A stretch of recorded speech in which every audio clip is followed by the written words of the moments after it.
ఈరోజు మనం చెప్పుకునే కథ స్నేహజీవనం. మాధవి హడావిడిగా అరిచినట్లే పిలుస్తూ లోపలికి వచ్చాడు శ్రీనాథ్.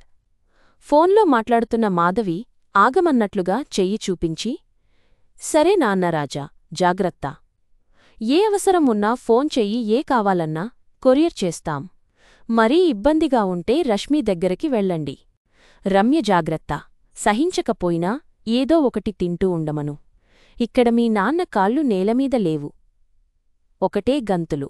ఓకే బాయ్ అని ఫోన్ పెట్టేసింది. రాజా నాకు ఫోన్ చేశాడు. నువ్వు తాతవు కాబోతున్నావు. శ్రీను. కంగ్రాట్స్. నా శ్రీ వచ్చేస్తోంది కళ్లనిండా నీళ్లతో అంది మాధవి. అవును మధు, శ్రీలత ఉంటేనా ఎంత సంతోషించేదో. ఇప్పటికిప్పుడు అమెరికా వెళ్తాం అనేది గుక్క తిప్పుకోకుండా చెప్తున్న శ్రీనాథ్న చూసి, నువ్వు ముందు స్థిమితంగా కూర్చో. కాఫీ ఇస్తా, తాగుతూ కబుర్లు చెప్పు. నేను వంట చేసేస్తా అంటూ వంటింట్లోకి వెళ్ళింది మాధవి. తన వెనకే వెళ్ళి కుర్చీ లాక్కుని కూర్చున్నాడు శ్రీనాథ్. కంట్లోంచి వస్తున్న నీళ్లు కూడా తుడుచుకోకుండా ఉద్వేగంగా కబుర్లు చెప్తున్న శ్రీనాథ్న చూస్తూ పక్కకి తిరిగి కళ్ళు తుడుచుకుంది మాధవి.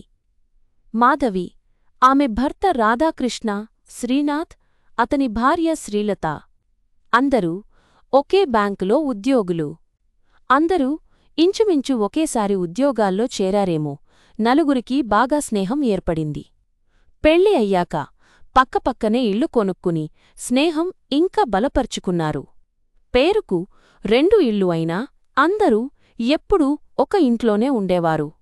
మాధవి కూతురు రష్మి, శ్రీనాథ్ కొడుకు రాజీవ్ కూడా మంచి ఫ్రెండ్స్. ఇద్దరూ కలిసి పెరిగారు. రాజీవ్ రష్మి స్నేహితురాలు రమ్యని పెళ్లి చేసుకుంటే, రష్మికి రాజీవ్ తనతో పనిచేసే విశ్వా గురించి చెప్పి పెళ్లి కుదిర్చాడు. వాళ్ళు నలుగురు కూడా బాగా కలిసిపోయారు. ఉద్యోగరీత్యా అమెరికా వెళ్లిన పిల్లలు నలుగురు అక్కడే ఉండిపోయారు.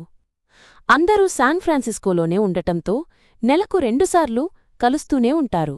పిల్లలు అమెరికా రమ్మని గొడవ చేస్తే పెద్దవాళ్లు నలుగురూ కలిసి అమెరికా వెళ్లి అక్కడ పిల్లలతో అన్నీ చూసి సరదాగా 4 నెలలు ఉండివచ్చారు. పిల్లల సంసారాలు చూసి సంతోషంగా వెనక్కి వచ్చిన వీళ్లకి కరోనా స్వాగతం పలికింది. వీళ్ల ఫ్లాట్స్లో చాలా మటుకు కరోనా బారిన పడ్డారు. ఇంట్లోనే ఉంటూ ఎంత జాగ్రత్తగా ఉన్నా నలుగురికి కరోనా వచ్చింది. పిల్లలు అమెరికా నుంచి రోజూ ఫోన్లు చేసి ఆన్లైన్లో డాక్టర్స్లో మాట్లాడి మందులు పంపినా అందరూ ఆసుపత్రిపాలు కాక తప్పలేదు. కలిసి వెళ్లిన నలుగురిలో 2 మాత్రమే తిరిగి వచ్చారు. ఇంటికి ఒక్కళ్ళు అన్నట్టు శ్రీలత, రాధాకృష్ణ దక్కకుండా పోయారు. కరోనాలో జీవిత భాగస్వాముల్ని పోగొట్టుకోవడం ఒక ఎత్తు అయితే, వాళ్లకి అంతిమ సంస్కారాలు జరపడం ఇంకో ఎత్తు అయింది. దిక్కులేని వాళ్లలా మున్సిపల్ వాళ్లతో జరిపించడం, శ్మశానం వరకు కూడా వెళ్లలేకపోవడం, అటువంటి సమయంలో కనీసం పిల్లలు దగ్గర లేకపోవడం పెద్ద శాపాలుగా తోచాయి మాధవి, శ్రీనాథ్కి. ఆ సమయంలో వాళ్ళిద్దరూ ఒకరికి ఒకరు అన్ని విధాలుగా తోడు అయ్యారు.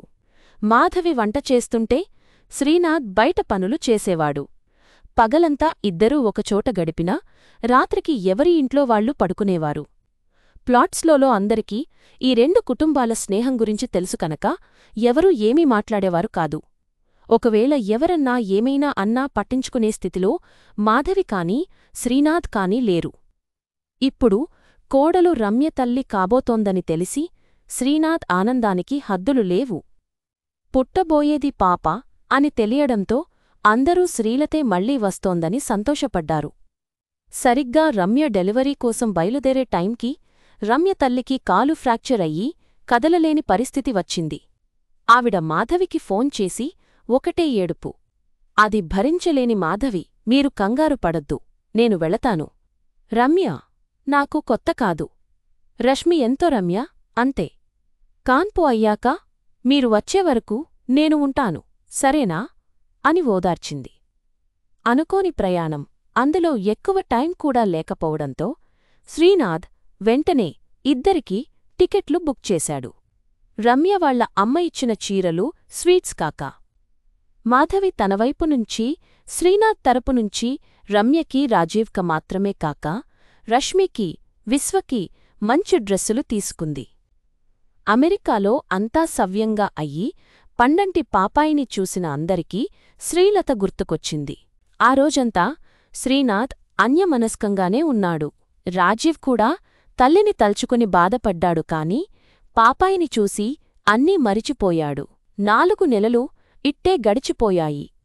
రమ్య వాళ్ళ అమ్మగారు ఒక 10 రోజుల్లో వస్తాను అని ఫోన్ చేశారు. ఇక వీళ్ళు తిరుగు ప్రయాణానికి సిద్ధమై సామానులు సర్దుకుంటున్నారు. రష్మి, రాజీవ్ సాయం చేస్తామని వచ్చి ఒకరిని చూసి ఒకరు సైగలు చేసుకుంటున్నారు. అది చూసిన మాధవి, ఏమిటర్రా ఆ మూగ సైగలు? ఏం చెప్పాలనుకుంటున్నారో చెప్పండి అంది. చివరికి రష్మి నోరు విప్పింది. అమ్మా, నేను చెప్పేది విని తిట్టొద్దు, నెమ్మదిగా ఆలోచించు. ఇది నా ఒక్కదాని ఆలోచన కాదు, మా నలుగురిది. మేము ఉద్యోగాలలో ఇక్కడే స్థిరపడ్డాం. మన ఇద్దరి కుటుంబాలలో జరిగిన నష్టం తలుచుకుంటే మాకు ఎప్పుడూ బాధగానే ఉంటుంది. మీరిద్దరూ ఎలా ఉన్నారో అని ఎప్పుడూ ఆందోళనగానే ఉంటుంది. మీరిద్దరూ పక్కపక్క ఇళ్లలో బదులు ఒకే ఇంట్లో జీవిత భాగస్వాములుగా ఉంటే బాగుంటుంది అని మా ఆలోచన అని చెప్పి తల్లి ముఖంలో మారుతున్న రంగులు చూస్తూ ఉండిపోయింది రష్మి. శ్రీనాథ్ తెల్లబోయాడు. మాధవి ఏమీ మాట్లాడకుండా రూంలోకి వెళ్ళిపోయింది. శ్రీనాథ్ కూడా తన రూంలోకి వెళ్ళాడు. ఆ రోజు రాత్రి ఎవరికీ నిద్రపట్టలేదు.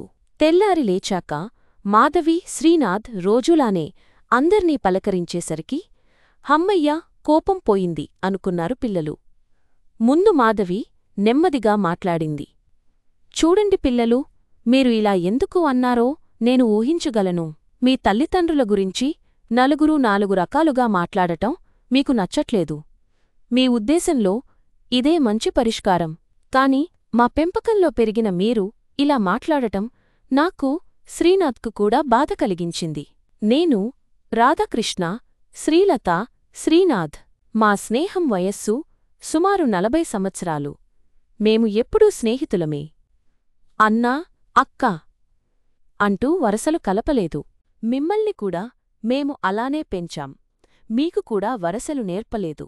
ఆడపిల్లలు లేని లోటు శ్రీలత, శ్రీనాథ్, రష్మి ద్వారా తీర్చుకుంటే మగపిల్లాడి సరదాలు రాజీవ్ ద్వారా మేము తీర్చుకున్నాం. మన ఇరువైపు బంధువులు, స్నేహితులు మీరిద్దరూ పెళ్లి చేసుకుంటారు అనుకున్నారు. వాళ్ళ ఆలోచన తప్పు అని నిరూపిస్తూ మీరు మీకు నచ్చిన వాళ్ళని చేసుకున్నారు. నలుగురు ఈ రోజుకి స్నేహంగా ఉన్నారు.